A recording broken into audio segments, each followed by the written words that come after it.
Organization that COVID-19 is no longer a global health emergency. The director saying while the virus is not eradicated, cases and deaths have been on a downward trend now for more than a year, and that has allowed most countries to return to life as normal, whatever normal looks like, Your right? new normal. Brittany right. Schmidt, our COVID and vaccine expert, joins us to take a closer look at this. So no more global emergency, but why was it declared one in the first place?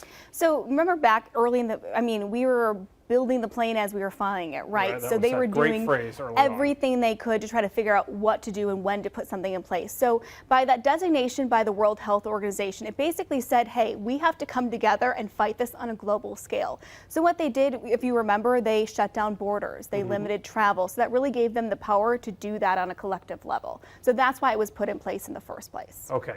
This is the World Health Organization putting this. We know what's happening in the country next week with the end of that national emergency. What does this all mean for us locally? So locally, it means that, the emergency is over, but COVID is still here. And we see the data points that are still there.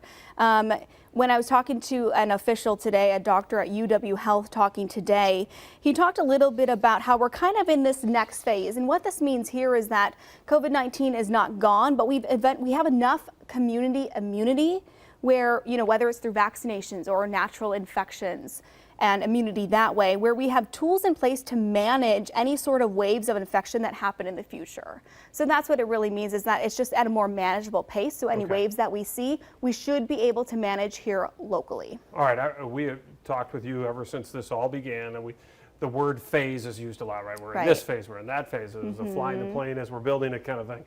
What's the next phase? Well, the next phase is just continuing research. Okay. I talked to the UW Health doctor. He has run some of the trials for COVID-19 vaccines, and he says we're actually still working on the Moderna one for pediatrics. The AstraZeneca one is no longer being part of their study. They've kind of put that to the side, but they're still doing Moderna. And he says, vaccines are going to be the future of this, and just kind of like the flu.